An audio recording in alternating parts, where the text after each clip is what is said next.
This video is brought to you by Play Tracker, the app that tracks your cross-platform game library, achievements, stats, and more. Play Tracker works by connecting to various gaming platforms and combining all your data in one place. It offers a unified cross-platform social experience, advanced game library labeling and sorting, fun challenges and progression system, and stats about games and the types of players who enjoy them. Play Tracker is for all kinds of gamers, like this one. My top tags across all platforms are dating sim and psychological horror. I'm sure that says nothing about me as a person. And this one. My mate Captain Toe Jam 96 and I have a lot of games in common. We should tackle some challenges together. And even me! I'm better than all of you. Unite your gaming multiverse with Play Tracker today and join the official Second Wind Guild to unlock exclusive profile decorations by playing games recommended by us, a group of ostensibly professional gamers with allegedly great taste in games. Ooh.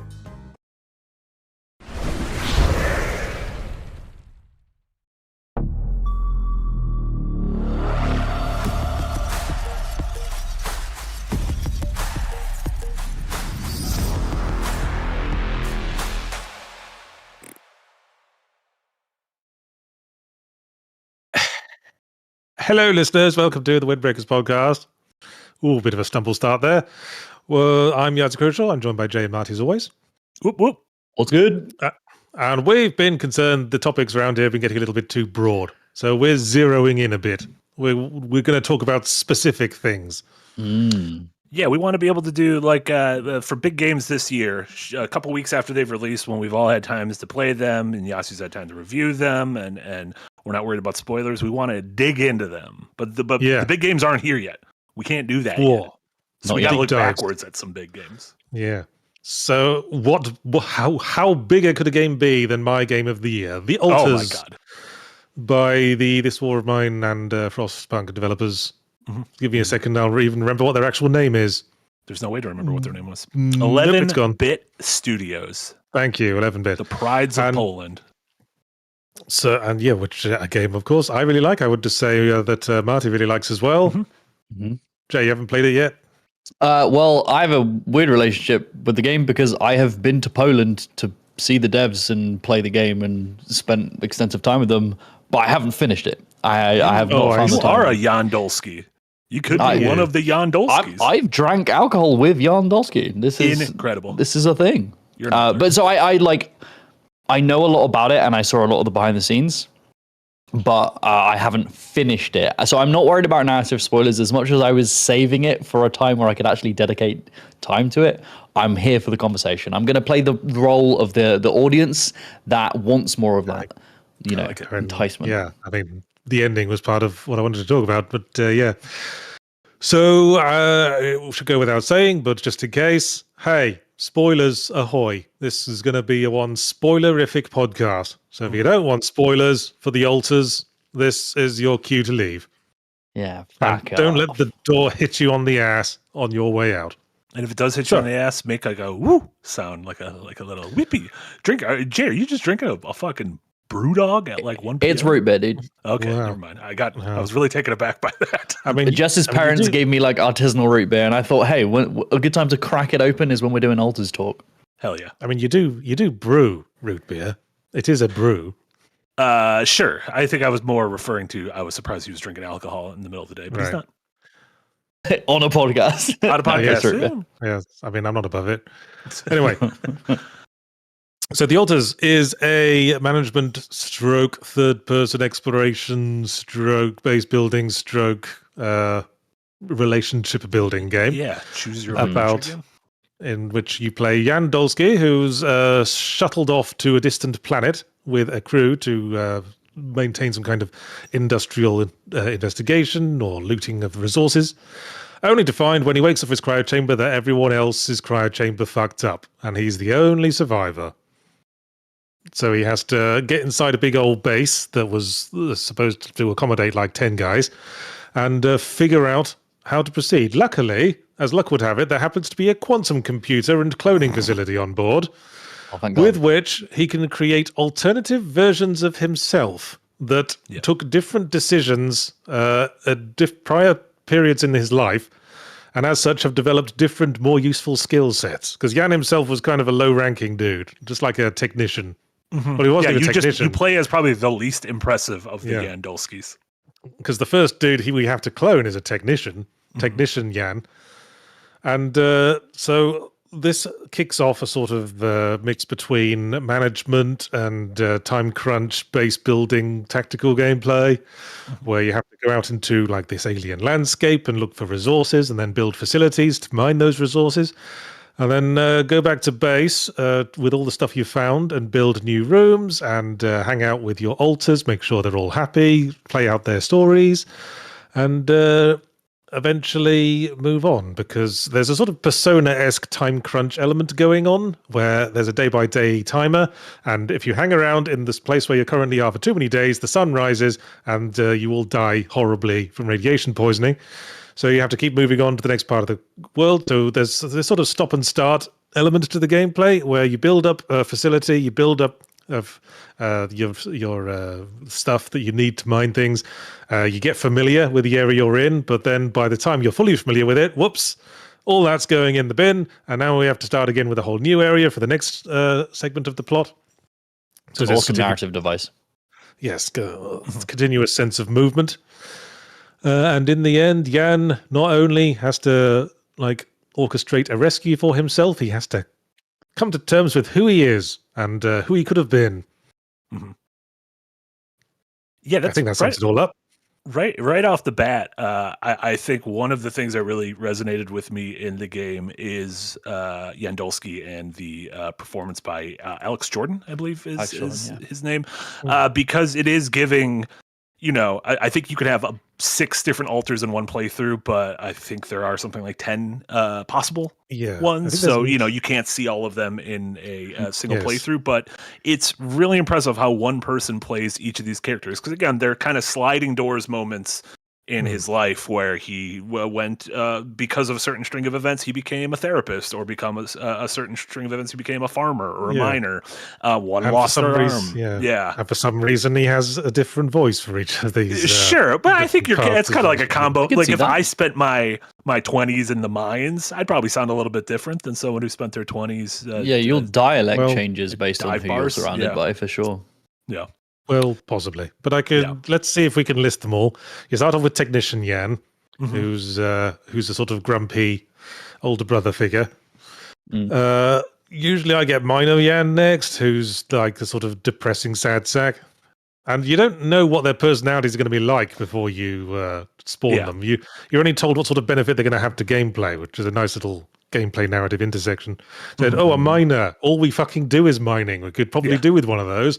And a dude turns out to be like one of the biggest problems going forward. You also absolutely need Scientist Jan. He's the only way you can upgrade technology, which you have to do to proceed in the game. So he's a absolute necessity. Okay. He's the one who looks like Otacon from Metal Gear Solid and has no social skills. No. Because he's a big nerd. Yeah. He's a nerdy but he's got a nice nerd. character arc, I will say. Well, at least in my game, he had a nice character arc. I don't know if... I think I didn't... He was one of my alters I didn't get around to completing his character arc. Oh, okay. Yeah, he actually softened for me by the end. So you got Scientist Jan, and you got Botanist Jan, who is the only Jan who didn't get divorced, and he's the wife guy of the group. Oh yeah, and it doesn't matter kind of whose wife. He's like, I'll take your wife. Yeah. Like because all those flowers, dude. He's a botanist. He's always bringing so flowers romantic. He's also the only one with no facial hair. Make of that what you will. Yeah, that's a great question. Yeah, why did that happen? So who else? There's Worker Jan, who like creates like things in the workshop for you. He's the union leader. Okay. Yeah. There's therapist. There's Therapist Jan, who's an offshoot of Dr. Jan. Yeah. That's 2 more. Yeah. I didn't end up getting Dr. Jan or Therapist Jan because the sickbay works without sickbay and the psychotherapy room both work without their necessary alters in. Yeah, I never got Guardian. There's like a more militant, like, because my colony ended up being pretty like, listen, I know we're working 9 to 5, but if you want to take a day off or if you want to cut work today, that's totally fine. I'm not going to like exhaust people past their limits and have them working outside when it's dangerous. I was like, you know what? Let's call the day early. Let's go watch a movie tonight. It doesn't matter if we're not productive. And that worked out for me. which I like. Yeah. That's how I approached Yeah. it. So I didn't get evil Yan. I didn't get evil authoritarian Yan. Yeah. Oh, there's also And, the big surprise Yan that everyone gets. Hang on, there's Refiner Yan. We forgot Refiner Yan. I'm gonna be He was honest, one of I just mine. forgot about Refiner Yan. I got Refiner Yan because I was doing a lot of refining. That makes sense. He's a sort of chill dude bro kind of character. Love a dude bro. And then, of course, there's Surprise Yan, which ties into the major sort of second act plot twist or plot curveball. I'm here for it. Mm-hmm. Well, you're doing well. You've got your alters. You're working as a well-oiled machine, and you've had that great music video at the end of the first act, which really cements this sense of fun and hopefulness that Yan develops over the course of the game. But then, as we get through the second act, things start to go to shit because it turns out the clones are dying. All the clones, they weren't quite perfect. They've all got this mysterious disease, which can be cured, but it depends on the expertise of people outside the altars, people back on Earth. So you need to side with one particular faction, and whoever you side with is going to result in people being alienated and having to do something drastic and nasty. Okay. On the one side, you can side. Yeah. So on the one side of things, you can side with corporate, where they have your ex-wife is in control. But if you do with that, corporate has to be informed about the altars. They have to have chips placed inside their heads to track their location, and they basically turn themselves over to being science experiments for the rest of their existence. Yeah. On the other hand, you have the dude who's sort of a rogue element in the corporation, who's willing to get you back, but to get him, you have to create a brainless clone of yourself and then harvest him for parts. And that is something that about half the altars you create have a very serious ethical problem with. Yeah, so you create the tabula rasa, which is the clean slate Yan, which is almost kind of like a caveman Yan, feels like. Yeah. I'm assuming you didn't harvest them for parts. Yes. Actually, I did, because my god, I was taking a sort of firm rationalist approach. I'm saying, well, this guy's got no brain. It doesn't matter. Yeah, he won't feel anything. Yeah.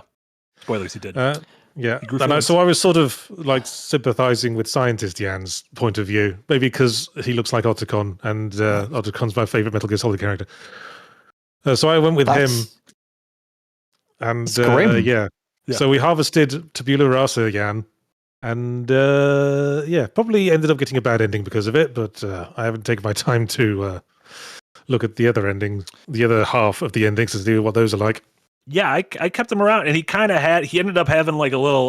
What was the Brendan Fraser movie where he played the caveman in Southern California that got Encino Man. Yeah, I kind of started to treat him like an Encino Man kind of guy, where I'm he's slowly learning, and he's sort of like a borderline human, but he's my borderline human, and he just became a fun guy that I had for the rest of the game. I was a big fan of him. Do you get him regardless of whether you want to make this decision? No, the decision is necessary. So you either have to, kill him for parts, or you're we made him, we're going to let him live. And he just kind of hangs out in your crew. And he's not he doesn't do a whole lot. You can't really assign him to be go out and. But this leads to a massive gameplay curveball in the third act, because whatever decision you make, you alienate some of your alters. I think Technician Yan is always alienated. So at the end of the second act, they're we're just going to piss off. They knock you out. They piss off with a pile of your supplies. And then you have to figure out how to get through Act 3 without some of your support team. Yeah, I always think that's always a great gameplay choice in a game, to where they kind of build you up and you start gaining this sense of comfort. And you're okay, I understand. I know my tools. I know my limits, and I can juggle this. And then when they completely fuck up your Jenga tower, and you feel like you have to go back to square one. I like that, because you are going back to square one, but you have 10 hours of knowledge in the game world under your belt. Yeah. So it doesn't feel like you're starting from scratch, because you're almost okay, I can do this. I've done this before, and now that I know what to do, I can do this again. It works very well as a narrative gameplay intersection because the whole point of the game is that you can't get comfortable. Jan can't get comfortable in one place because the sun's going to keep rising.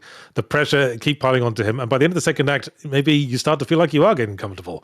It's like, yeah, we've got our altars. We've got a system for how we do things. Get to the next area, scope the place out, set up your mining facilities, for sort all that out. So the moment you start to think you've gotten a handle on things, suddenly you have the Act 3, all your weapons got stripped away, second half of Half-Life moment.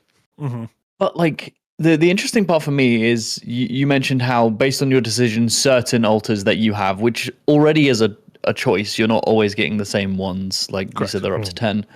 Certain ones of those will become alienated and leave. And that's way more interesting to me than say you hit Act 3 and all of your weapons are removed and you have to play in a different way. It's more interesting to, as Marty was saying, describing it as a Jenga tower, if you're just removing a couple of those pieces rather than collapsing the entire thing, that's less, if you think about it broadly, but I think it's more interesting to do that because then you have to think, how am I going to replace this one very specific thing in my machine rather than replace the whole thing, right? Yeah, and especially with having this all be based on the decisions that you, the player, makes. Like, yes, you're kind of put in that binary choice of what to do with the tabula rasa, or which of the two kind of faceless entities, your X or this rogue agent, to side with. But it is one of those it's a tough choice. Doesn't feel like there's a right or wrong answer. And you do kind of have to deal with the consequences of that choice, which, I like. I thought this game dealt with the consequences of your actions as well as anything I played last year. It didn't feel like a thing that was just kind of like tacked on to the very end without spoiling it. There's like a big decision right at the end of Claire Obscure that doesn't feel I liked it, but it did feel like it was just kind of like, well, which one of these do you want, A or B? And it's just you're quite literally picking your ending, basically. In that, yes, that's what we call that's what we call ending Tron 3000. And that's definitely not. Well, there's some of that in the olders because some of the very last things you do changes like a couple of little things as well. Yeah, what to do when the rescue crew comes. Yeah. So yeah, that's our next point. Like the ending is really well done. I think whatever path you take, and one of my favorite moments, like the defining moment for me, is that there's a. Like the ending I was doing, I don't know how much like the getting back together with the X ending crosses over with this. Like a platoon of Marines come to the planet and they don't know the altars exist, and all they know is that they're here to rescue Jan, and they're going to go through everything you've built, and you have to hide the fact that you've developed altars, and you develop a sort of cargo box to hide all the altars in, which can get taken back on the rescue ship without the Marines realizing that your altars are in it. What is it that they're obsessed with those reactors? And you could say, "Oh, we got you 5 reactors, but one of them is hollow and actually hiding the other altars." And they're not going to check because they're like, "We love these reactors so much that you built." Yeah, that's it. Yeah. So if you build enough reactors, they're like, no more questions. So you got this one hollow reactor with all the altars hidden in it.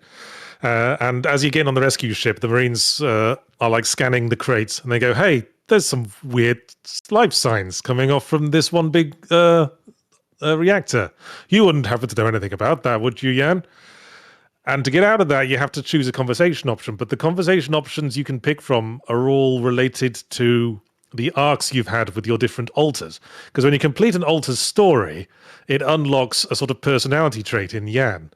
Yeah, it unlocks he's efficiency. learned something that was inside of himself, but he learned it from his through past another that version didn't of happen. himself. Yeah, you learn pragmatism, or you learn efficiency. You learn how to chill.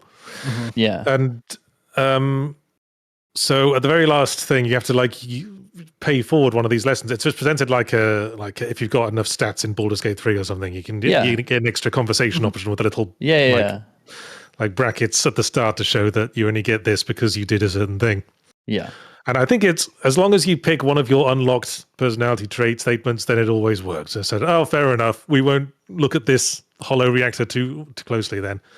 And phew, things could have fucked up at the last minute, but fortunately, Jan's developed, and he's got this. He's got it all together. Yeah, I really liked how it wrapped up in the end. Then you can either blow up the base with the Marines in it, or you can release a knockout gas, but it doesn't really change that much in the end. Yeah. Yeah, I think one of the things that really stuck with me about the game is it has those really great kind of story beats, both scripted and emergent story beats, but also it's one of those. I'm not a big management resource survival guy, but this game it's pretty light in this and pretty intuitive, to where the base building, you have this giant ring of a base that you can slowly expand as the game goes on, and the base building in there is very simple. It's like plugging down Legos, and the Legos just fit together, and it's like, okay, here's an elevator, and off of that I'm gonna build a greenhouse, and I'm gonna build a rumpus room, and I'm gonna build some beds. It's very Spiritfarer-y, the base building. That's actually, and it's funny that those are probably the two of those that I've enjoyed over the past couple of years. Because the actual gameplay of going out, and you have a finite amount of time. You can only be out during the day because at night it's dangerous, and you go out on like these daily recon missions. And I like kind of pushing a little bit further every time. This is especially true in probably the opening 2 acts, where you don't know how dangerous things can get. You don't know if there's going to be enemies. You don't know if there's going to be combat. Like you don't know what could happen. And so I really loved every day pushing a little bit further, discovering new resources. The map has a good kind of Metroidvania flow to it, where you'll find a tool or something that can loop around, and then you can open up a shortcut back thing. So what took you an entire day to get to, you can open up a shortcut so that the next day you can get back there in an hour, an in-game hour, which is only a minute or two. And that stuff I really enjoyed, and I really liked the kind of the cosmic phenomena you come across. Like the first time you find one of those, I don't know what they're exactly called in the game, but they're kind of like the orbs that shimmer, and you're like, what the fuck is this thing? And then you step into it, and some of them will like give you massive radiation. Some of them are like time dilations, to where time moves super quickly when you're in them, like that one planet from Interstellar. And so it's like, oh fuck, like time is a resource in this game, so I do not want to get anywhere near this thing. Yeah, it's interesting that that all of that is just sort of on the side of things. It's like there's this planet of mystery full of all these weird anomalies, but the game isn't really about them. That's what makes it all the more interesting, because it never stops being a mystery. Sure. It's always like you against this wall of the unknown. And I think I don't like tactical or base building games generally myself either. But I have liked XCOM in the past. And part of what I like about XCOM is present in the altars as well. That great sense of discovery. Like with XCOM, it's like you don't know anything about the aliens starting off, and as time goes by, you learn more and more about the aliens. You see them in the field, even like on the micro level in the missions. You start off in like in the middle of a black fog of war, and you have to go out to explore the area to see what's there. So it's got like discovery on every level, and the Altars has a lot of that as well. And the other thing it takes influence from is Persona, of course, as I said before. And what makes Persona work for me is it's the dual gameplay model, where you have 2 core gameplay threads. In this case, base building, hanging out with your mates on one side, and exploring the planet on the other. And the good thing about that setup is that you can use one to take a break from the other. If you get bored of hanging out in Tokyo in Persona 5, you can go and do a dungeon and not have to worry about the time crunch element as much for a while. Yeah, your comparison to XCOM kind of just reminded me as well. I am like you guys, I'm not a huge survival-based buildery guy, but there have been some games that have really tickled that itch. And when I think about all of them, it's the sense of permanence, which allows for a reason to survive. Like, why would I want to just mindlessly and endlessly survive in this world? And something that the Altars does, from what I have played of it, and stuff like XCOM's like permadeath for its characters, is it gives you a reason to want to keep those people alive. And like with the Altars, like making sure everyone's happy and making sure the relationships on board are being maintained, and the gameplay mechanics and the survival aspect of that just lends itself to that so well, that makes it entertaining on a different kind of level for me. Mm-hmm. Yeah, I like it. You very quickly empathize with the other Yans, because they are sliding doors clones of you, but B, like when you do unlock them, you get their backstory. Like at what point was that pivotal moment where they became who they became? Like, did they lose someone at an early age? Did they stand up to a bully? Did they lose a job? Like, were they the world's number one wife guy? And so you kind of know, you know the broad strokes of them, which helps build that foundational kind of empathy and relationship with them, which makes you not want to work them to death, which makes you not want them out there mining and getting radiation poisoning, because you're like, that's just me with a couple different decisions in life. Yeah, I always enjoyed reading the backstory every time I unlocked a new altar. That was a fun little break from the gameplay to just read that. Yeah. And what's the reason you get so attached to the altars, I think, is because you have the full human experience. They have flaws, and they can be annoying at times, and they do things that are annoying, like say, "Oh, we don't want to work today. You can only appease us if you give us the day off." But you also have good times with them. You have good conversations. You watch those YouTube videos with them. And you kind of level up your relationship, and like you said, you learn things from them. You get abilities from them. So they're not just something that's presented as something you're automatically supposed to like. Yeah. And when one's mad at me, I got sad. I was like, don't be mad at me. Yeah. It seems like the flaws are very rooted in, and I guess from what I can remember of what I played, there's there's that menu where you can read the branching points of what created this yarn, and the thing that was the branching point. And a lot of the flaws that you see in the altars, I only got to see, I think it was 3 or 4 of them when I played. But this was a year and a half before it came out, so I don't think a lot of them were fully polished. But a lot of the flaws that I saw were very human. They weren't oh, this is the one you're not meant to like, and this is the one that's going to betray you, and this is the one that's going to do this.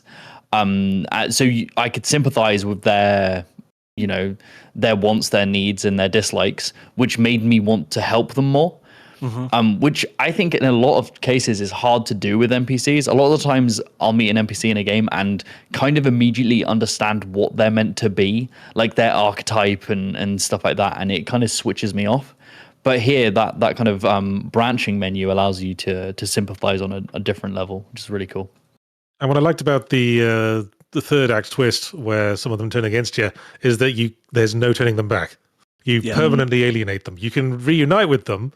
You can do them some favors in the secret treehouse No Girls Allowed club that they make elsewhere on the planet.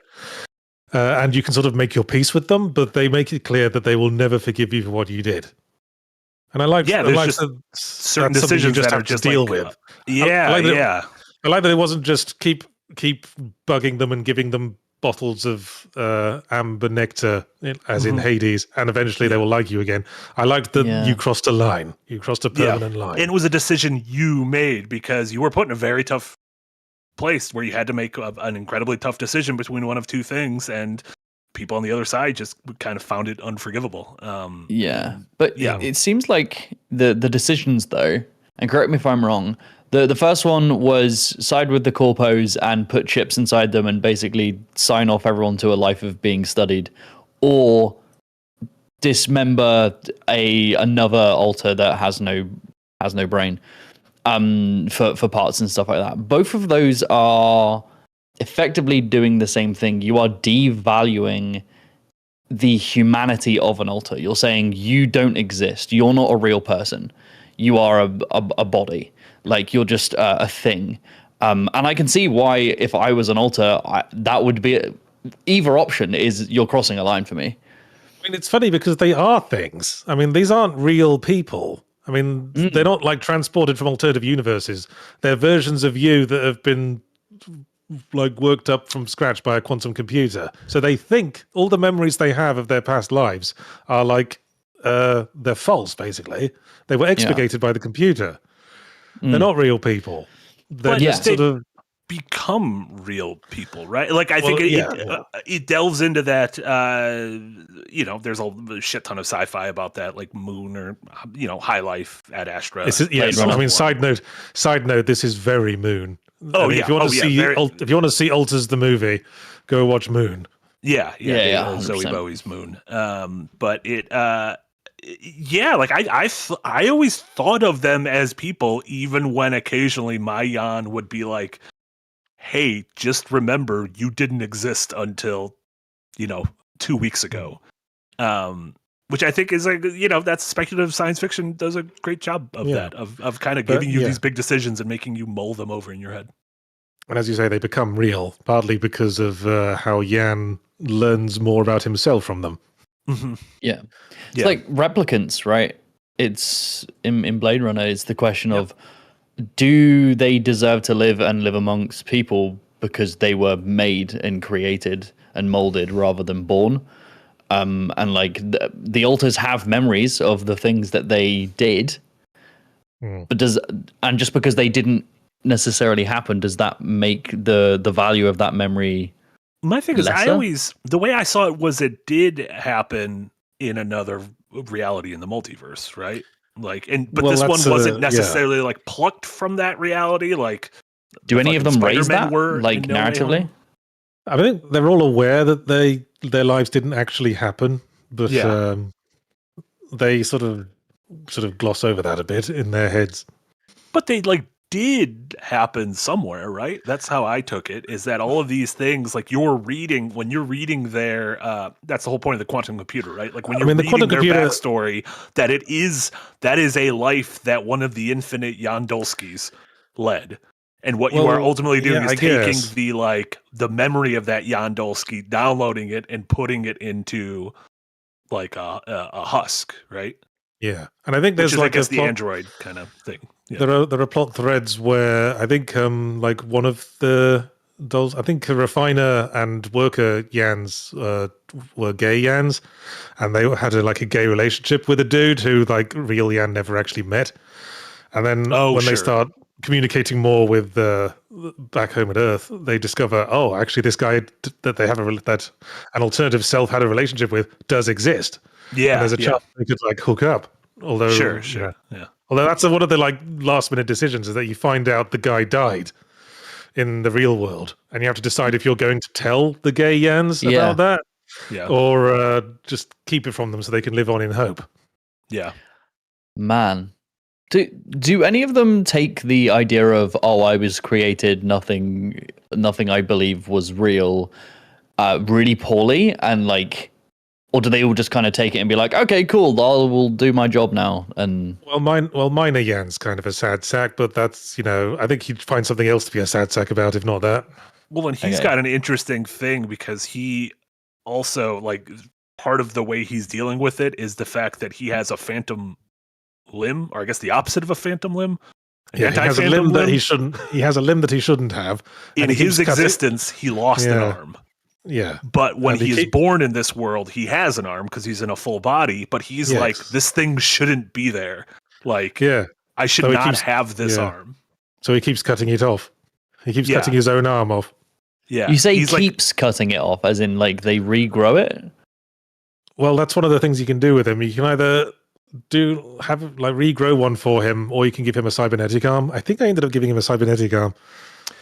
Because as he's working, he starts you'll tell him to come back at night and he won't. He'll overwork himself. He will put himself into work, and you can finally dig down into what's the deal. And he's like, I don't feel like I am the person. It's almost like body dysmorphia, right? I don't. Yeah. This isn't the body I should be in. And so then it's do you let him cut off his arm?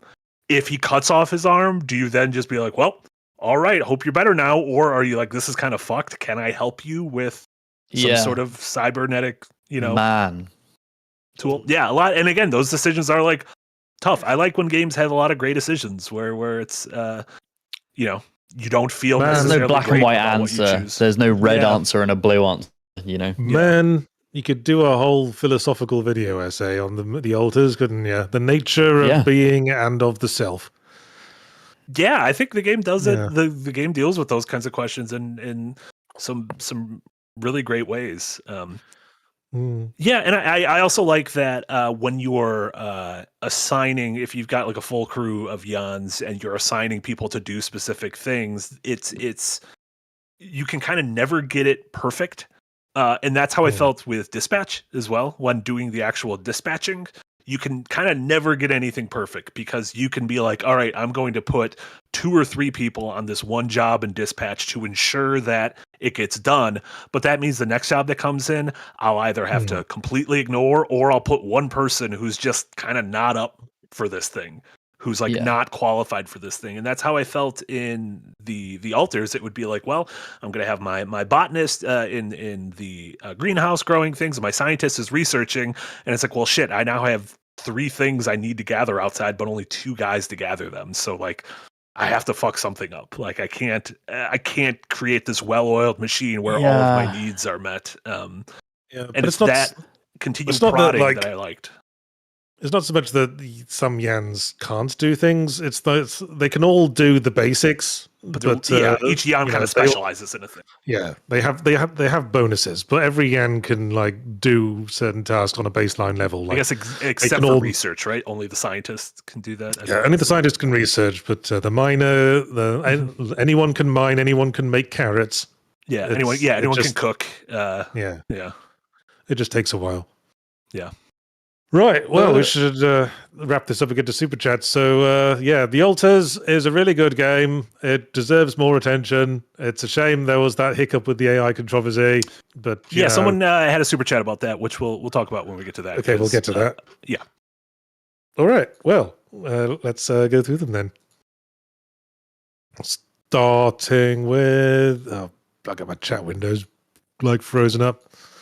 Hang on. Sort this out.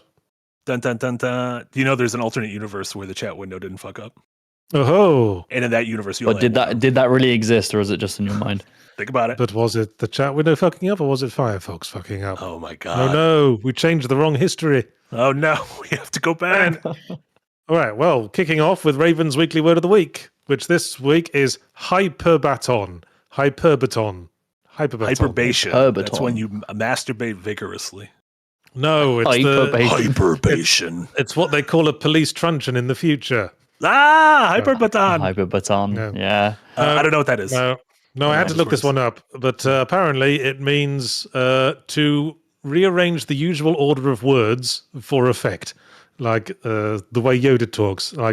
But in cases like where you'd say something like, "That I'd like to see," rather than "I'd like to see." I'd like to see. Oh, interesting. Okay. Yeah. Interesting. So thank you for your weekly word, Raven. Always a pleasure. Thanks, Raven. It's a real good observation. Celebriel gives 4.99 and says, "Hey Yachts, has the Altars changed your view on AI in games any?" Well, it depends what you mean by AI in games. Because, of course, the Altars, they say they didn't intend to have the AI assets in the game. They were placeholders. They intended to strip them out. And they were all jolly ashamed when they were called out on it. And I think they patched the game to remove them, which is, certainly the better viewpoint for me than, we put AI in the games and it's the future. So what's the problem? So get on board. Yeah. Mm-hmm. Yeah. The two things specifically were, I think it was text on a placeholder background asset, and then a couple of the late game movies, which are optional. I believe they may have AI translated to a different language. So for English speakers, we did not, you wouldn't have even noticed it on your playthrough because the videos were in English. And like Yahtzee said, there was a big post right after the game came out that said, this was, whether you want to believe, it is kind of the idea of like, why do you need AI generated text placeholders when lorem ipsum exists? Like that is a phrase that has existed forever as a placeholder text in copy in newspapers. So that explanation, while a good explanation, I do feel like it was a little rickety. Where I stand is that I only, as a human being, have a finite amount of righteous anger in me at this moment in 2026, and I have to choose where to direct it. I mean, not even excluding the fact that the real righteous anger should be at real things, but like even in video games and entertainment, there are things like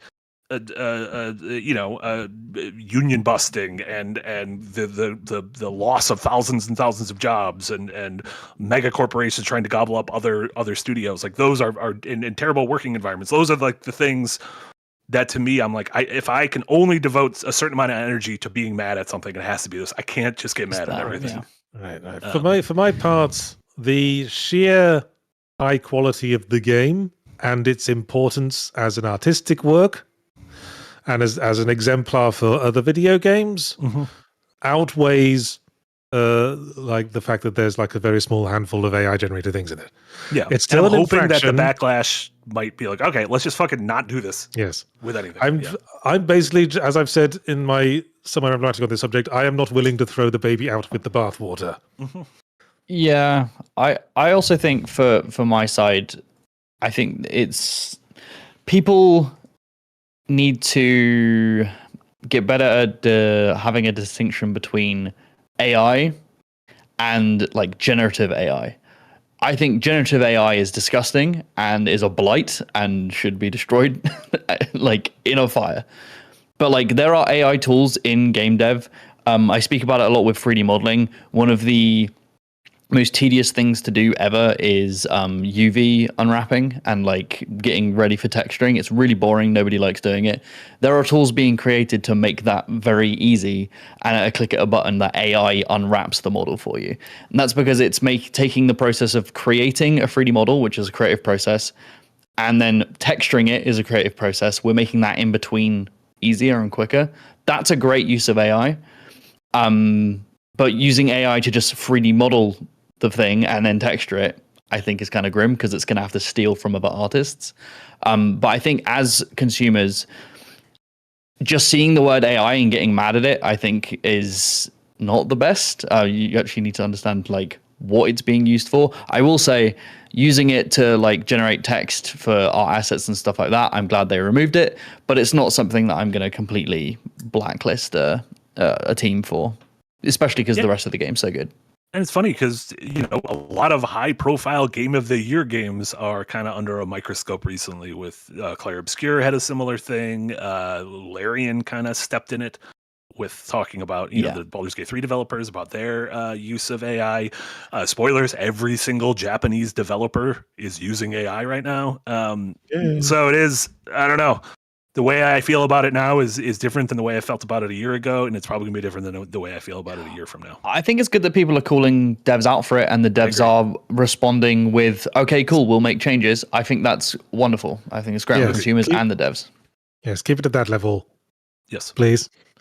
Miss Harmony gives 199 and says, which is a better name, MacIver or MacGyver? Well, I'm going to have to go with MacGyver because it's got the word guy in the middle, and I'm a rampant misogynist. Yeah, this is true. Also, MacGyver flows, whereas MacIver feels like you stumbled a little bit.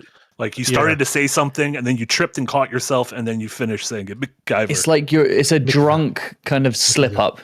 You're like, that guy MacIver? Oh, it doesn't feel intentional. I do like MacGyver. Anyway, Kamina Rico, welcome to the value tier, you cheapskate.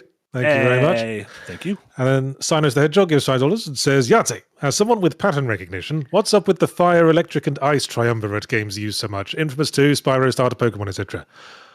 Well, I don't know why you'd need this explained to you, but those are the three fundamental elements of the universe that also have the ability to do damage to things. I mean, when you think of the classic elements, fire, water, air, and earth, fire's really the only one that works as a damaging force. And then we have electricity, which is also a great force of nature. So let's bring it in. And not the actually, but the starter Pokemon triumvirate is fire, water, and grass. Yes. The most deadly of elements. The most deadly. I always think of on a long enough time scale, plant is one of the most devastating elements of them all. Plant? I mean, just look at all those post-apocalypse movies where the cities have all been taken over by plants. Taken over. Yeah. Sooner or later, that's how all human civilization is going to end up. Cordyceps. The plants will always win in the end because the plants have got a lot more patience than us.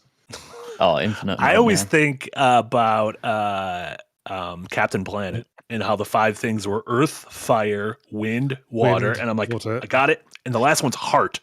I'm like, okay, what? Well, so it's like four things that feel very like the natural foundational basics of the earth. And then I guess think love. I think heart was just a clumsy way of saying life and living things. I think that was the way I interpreted it. Yeah. They just needed a short, like one word, like one word. I think love, because life, compassion. I mean, when you talk about the four elements making up the world, life is sort of a very significant one that's being left out of the equation there. Sure, what might argue the most important element of our environment. I would agree with that. Yeah. That's why, as Gaia said in Captain Planet, it was the most special power of all. Nice. Gotta love Gaia. Shout out to Captain Planet. Magaya. Anyway. Tsunami Doucher gives $20. Ooh, look at that. Hey, Tsunami Doucher. Pimp. Thank you so much. It happened again.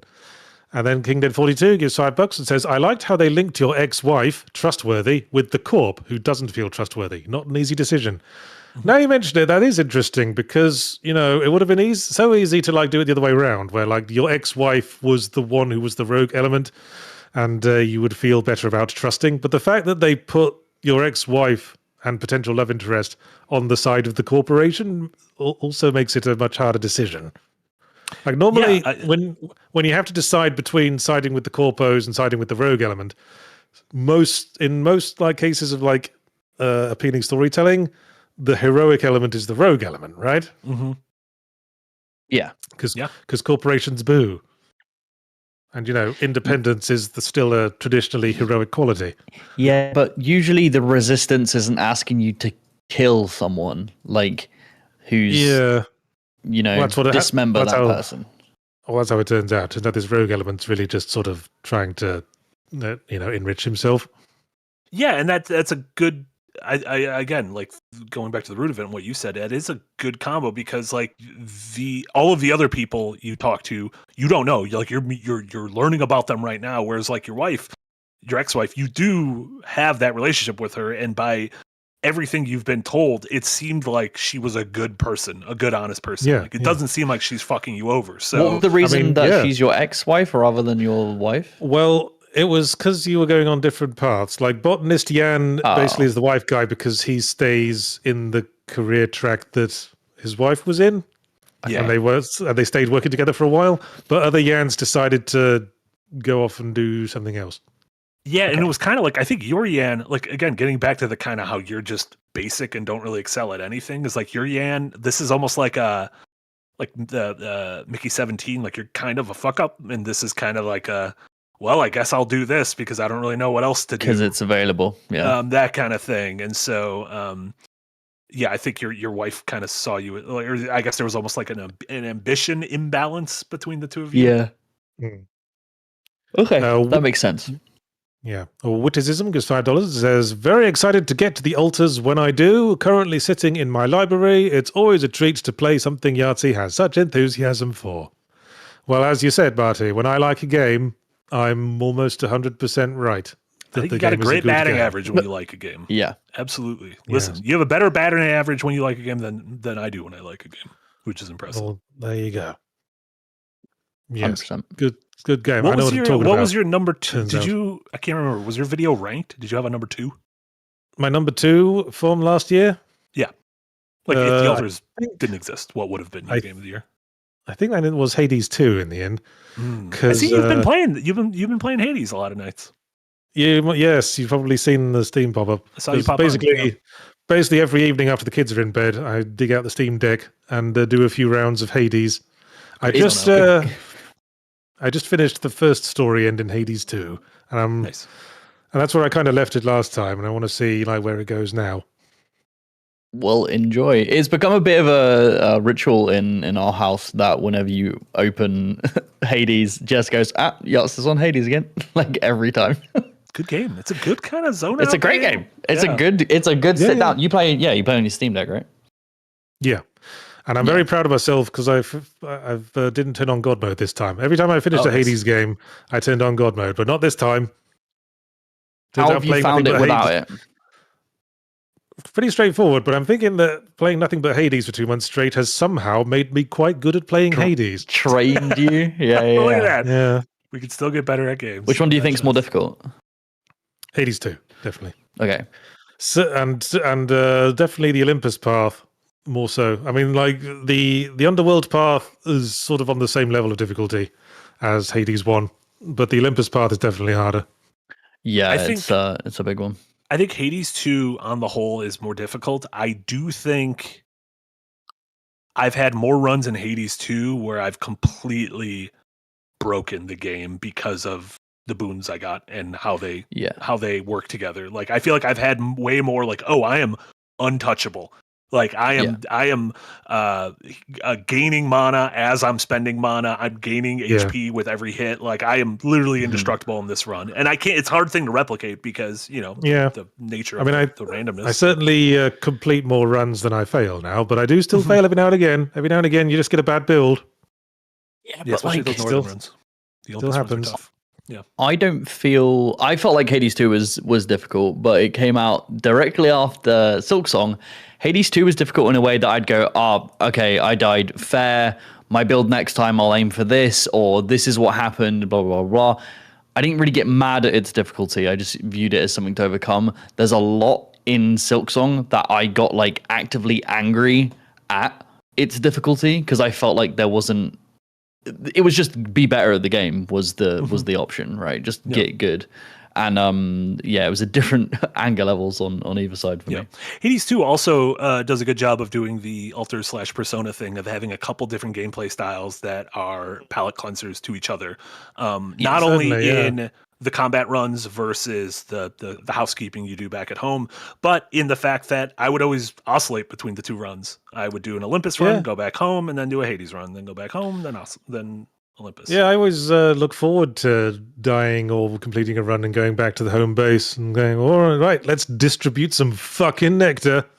Let's get in there's the always bath. Something to do. Yeah. Let's get in the bath with Nemesis and maybe she'll finally put out. Love the big angry lady. Anyway, Sinus the Hedgehog comes back with $5. Says, rewatched your Avowed review and realized the mutated face and talking to your deity reminded me of the Weatherbees from Differently Morphous. Coincidence? Well, almost certainly, Sinus the Hedgehog, considering that I wrote that book many years before Avowed came out.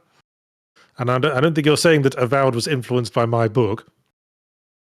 What were these things? What were the Weatherbees? They were people who had a magical superpower, but having it meant they were partially possessed by an ethereal god, which meant their weird mutation appeared on the side of their face. Oh god! Oh, that is kind of like Avowed. Yes, I suppose. It just sort of. I think we were both sort of influenced by similar influences, really. Sure. Like power having to come with some kind of side effect. Mm-hmm. It's a classic It thing. was easily identifiable. Yeah. Yeah. I mean, how far does that go back? I mean, like the Invisible Man. You got the power of invisibility, but also that sucks. Yeah. Yeah, I mean, 100%. It probably goes back to antiquity, like ancient myth. Like you have a power, but also having it in some way sucks. Or having it gives you everything really Achilles heel. Yeah, a really big weakness. Or just more like a physical, or an albatross around your neck almost. Like Samson and his hair. Cassandra. Samson? Yeah. Cassandra had the great power that she could predict the future, but the liability was that no one believed her. Mm. Which is sort of renders the whole power moot, really. Sure. Yeah, like the boy who cried wolf. He had the power to lie about wolves, but the downside was that he got eaten by a wolf. His weakness was being eaten by wolves. Yeah. My only weakness. Sorry, I lost my place. Just a second. Sinus the Hedgehog comes back with $5. Says, I dislike when a game's 100% reward is an OP item like Spyro 2's Fireball, Breath, or Majora's Mask Fierce Deity Mask. Game's over. Why should I use it? Especially if you can't bring it over into a new run. Well, I think they give it to you because the game's over. It's a catharsis device. It's like, hey, we've had our fun. Now let's just piss about. It's like getting the infinite rocket launcher in Resident Evil 4. But you can then use that on a fresh run, right? Yeah. Yeah, and then piss about. But that's the fun. If it's just give it to you and you have to restart. Yeah, a full new run in Majora's Mask with the Fierce Deity Mask from the beginning would be exciting. Dude. But getting it at the very end, I'm like, well, I don't need it right now. Getting the Rhino in Ratchet and Clank and going back for a second. It's like a ritual for me. If I finish a Ratchet and Clank, I get the Rhino and then I do a full playthrough and see how fast I can go with the Rhino. It's so fun. Well, it works for an open world game. If you get dropped back in the open world and there's still a lot of stuff to do that you can use Clean your up. new superpower on.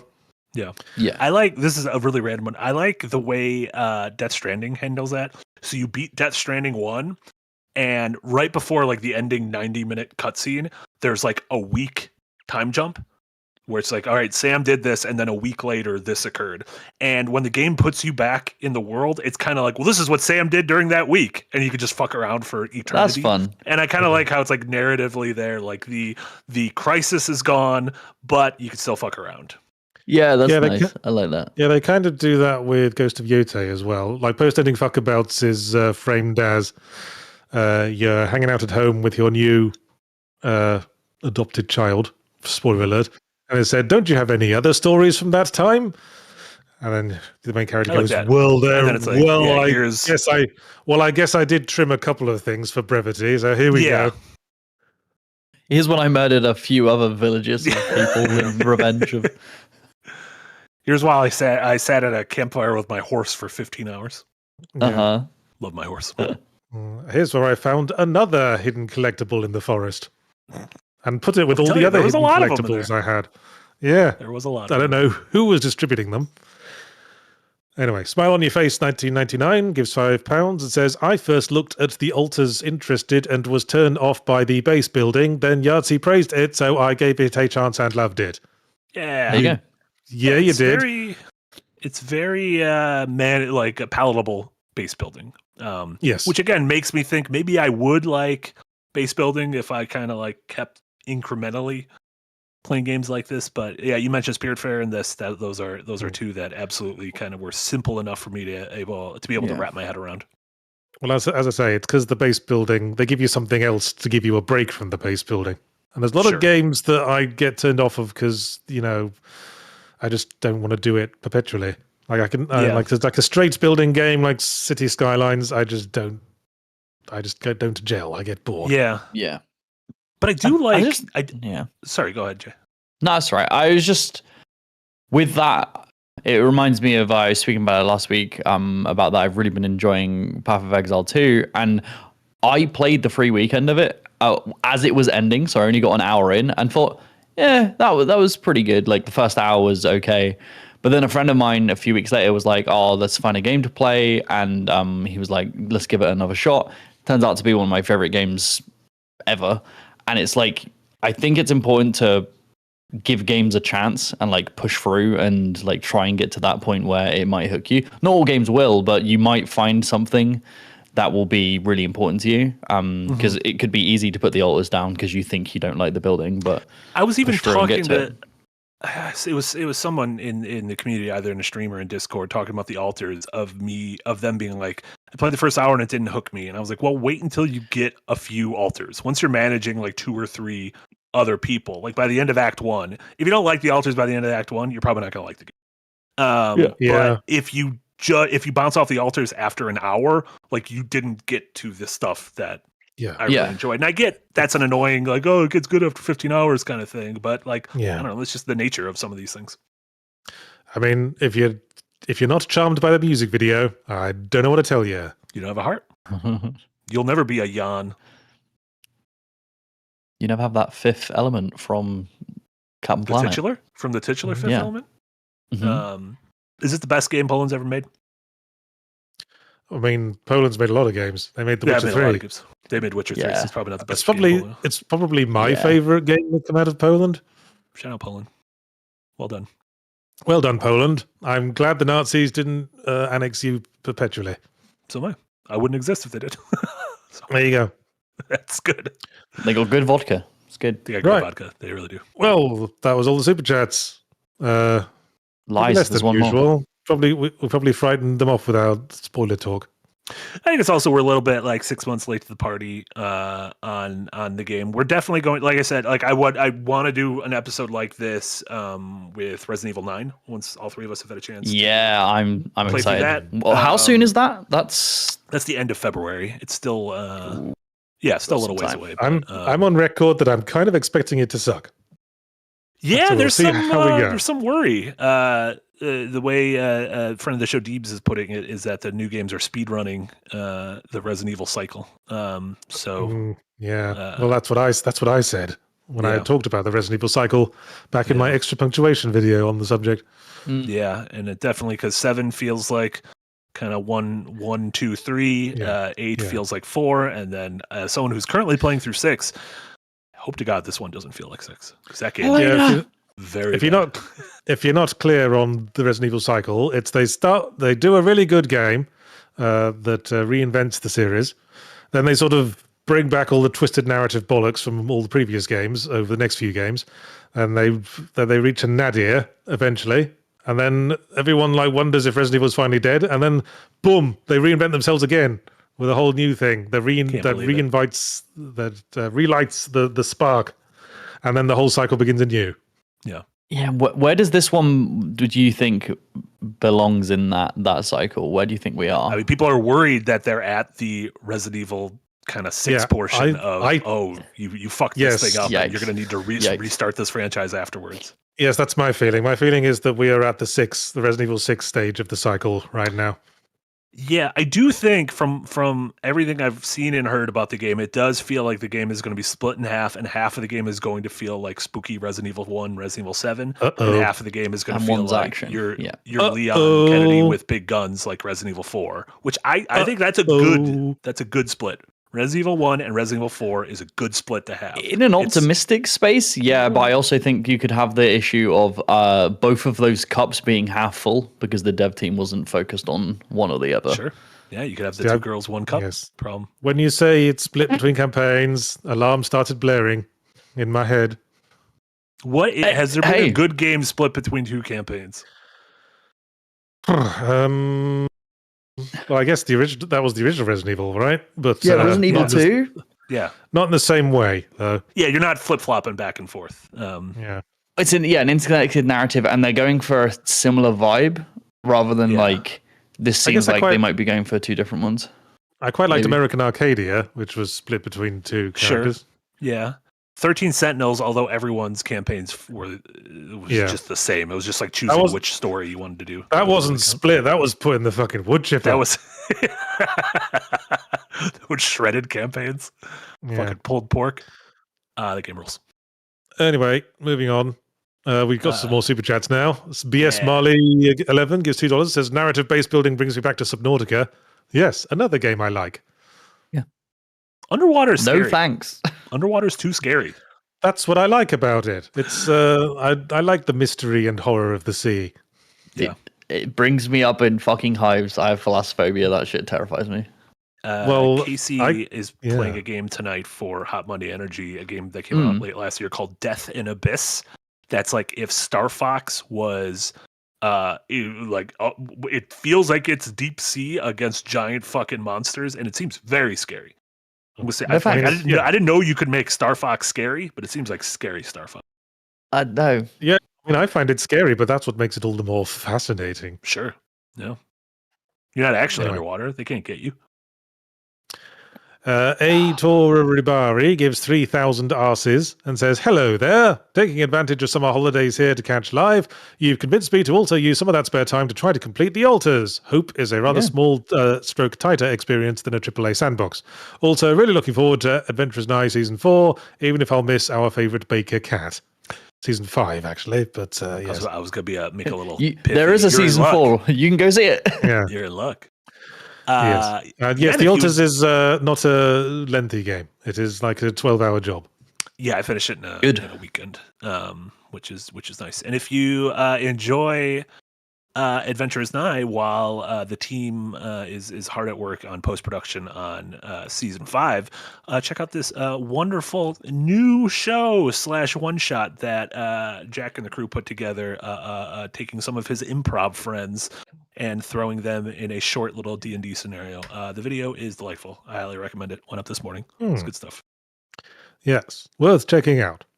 Yeah. Also, it can give you a little taste. You'll see the very room where Season 5 was filmed, because it was filmed in Jack's Rush. So you can get a little preview of what Season 5 is going to look like, because it was in that same room. All right. Well, since we're plugging our stuff now, I guess that's the end of the podcast. I was Yahtzee Crowshaw, and I was joined by Jay and Marty and Ludo. Ludo. Not sure where Toffee is right now, but he's around somewhere. Yes, we do content all day, every day. Well, that's perhaps overstating it. We do content every day here on Second Wind. I got my fully Ramblematic video on Wednesday. This will, in the spirit of catching up from last year, this will be on the subject of Thief VR. Thiever. And it may not be the only VR game I'm reviewing in the coming weeks. Get out of town.